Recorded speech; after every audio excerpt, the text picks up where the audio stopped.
ईश्वर ने हमारे भाग्य में जो लिखा है उसे हमसे कोई नहीं छीन सकता, लेकिन अगर हमें अपने ईश्वर पर सच्चा भरोसा है तो हमें वो भी मिल सकता है जो हमारे भाग्य में नहीं लिखा होता। इंसान का मुश्किल वक्त उसके लिए एक दर्पण की तरह होता है जो हमारी क्षमताओं का दर्शन हमें करवाता है। इस पूरे ब्रह्मांड में ऐसी कोई ताकत नहीं जो इंसान की इच्छाओं की पूर्ति कर सके, क्योंकि इंसान की इच्छाएं एक समुद्र के समान होती है जिसे कभी भी भरा नहीं जा सकता। जो दूसरों की तकलीफों को समझते हैं, जिनमें दया है, दिल से अच्छे हैं, उन्हें दोबारा जन्म लेना नहीं पड़ता। अगर कोई मनुष्य हमारे साथ बुरा कर रहा है तो उसे करने दो, यह उसका कर्म है और समय उसके कर्म का फल उसे जरूर देगा। लेकिन हमें कभी भी किसी के साथ बुरा नहीं करना चाहिए, क्योंकि यही हमारा धर्म है। दुष्ट लोग अगर समझाने मात्र से समझ जाते तो यकीन मानो महाभारत कभी ना होता। श्री कृष्ण कभी भी हमारा हाल नहीं पूछते, पर वो हमारी सब खबर रखते हैं। श्री कृष्ण अपने सच्चे भक्तों पे हर घड़ी नजर रखते हैं। जो हुआ वह अच्छा हुआ, जो हो रहा है वह अच्छा हो रहा है, जो होगा वह भी अच्छा ही होगा। तुम भूत का पश्चाताप न करो, भविष्य की चिंता न करो, वर्तमान में जियो। अगर आप जीवन में असफल होते हैं तो आपको दोबारा प्रयास करने में कभी नहीं घबराना चाहिए, क्योंकि जब आप दोबारा प्रयास करते हैं तो आपकी शुरुआत सुनने से नहीं बल्कि आपके अनुभव से होती है। जिंदगी में सदैव अवसरों का आनंद लेना चाहिए, लेकिन किसी के भरोसे को तोड़कर नहीं। इस संसार में मनुष्य किसी भी रूप में बड़ा नहीं होता, बल्कि मनुष्य के पीछे जो ताकत खड़ी होती है वो ज्यादा बड़ी होती है।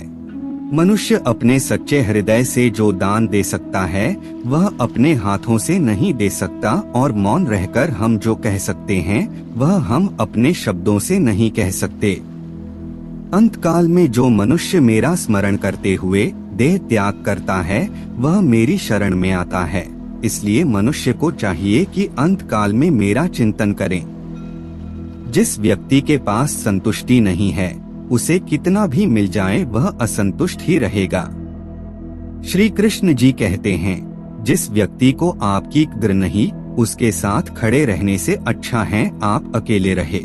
यदि आप किसी के साथ मित्रता नहीं कर सकते हैं तो उसके साथ शत्रुता भी नहीं करना चाहिए। जब आपके जीवन के चारों ओर हताशा और निराशा हो, जब दुखों ने आपको हर जगह से घेर रखा हो, तब आप सच्चे मन से कृष्ण जी के नाम का दीपक जलाना और अपना सब हाल श्री कृष्ण को सुना देना। श्री कृष्ण स्वयं आपके सब दुख हरने आएंगे। तुम उसके लिए शोक करते हो जो शोक करने के योग्य नहीं है। बुद्धिमान व्यक्ति ना जीवित और ना ही मृत व्यक्ति के लिए शोक करते हैं। मनुष्य का जीवन केवल उसके कर्मों पर चलता है। जैसा कर्म होता है वैसा उसका जीवन होता है। क्रोध की अवस्था में भ्रम जन्म लेता है। भ्रम बुद्धि को नष्ट कर देती है। बुद्धि के नष्ट होते ही व्यक्ति का पतन हो जाता है।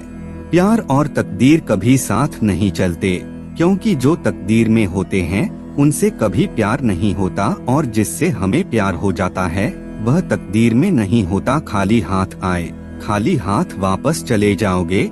आज तुम्हारा है कल किसी और का था, परसों किसी और का होगा। तुम जिसे अपना समझकर मगन हो रहे हो, बस यही प्रसन्नता तुम्हारे दुखों का कारण है। हर कीमती चीज को उठाने के लिए झुकना ही पड़ता है। माँ और पिता का आशीर्वाद भी इनमें से एक है। वह जो सभी इच्छाएं त्याग देता है, मैं और मेरा की लालसा तथा भावना से मुक्त हो जाता है, उसे शांति प्राप्त होती है। अगर व्यक्ति शिक्षा से पहले संस्कार, व्यापार से पहले व्यवहार और भगवान से पहले माता पिता को पहचान ले तो जिंदगी में कभी कोई कठिनाई नहीं आए। फल की अभिलाषा छोड़कर कर्म करने वाला पुरुष ही अपने जीवन को सफल बनाता है। स्वार्थ से रिश्ते बनाने की कितनी भी कोशिश करें वो कभी नहीं बनते हैं, और प्रेम से बने रिश्तों को कितना भी तोड़ने की कोशिश करें वो कभी नहीं टूटते। जीवन में समय चाहे जैसा भी हो, परिवार के साथ रहो। सुख हो तो बढ़ जाता है और दुख हो तो बढ़ जाता है। जब आप प्रभु के साथ जुड़ जाओगे तो आपकी परीक्षा आरंभ हो जाएगी। कुछ लोग इसे दुख समझते हैं तो कुछ लोग प्रभु की कृपा। बुरे कर्म करने नहीं पड़ते हो जाते हैं और अच्छे कर्म होते नहीं करने पड़ते हैं।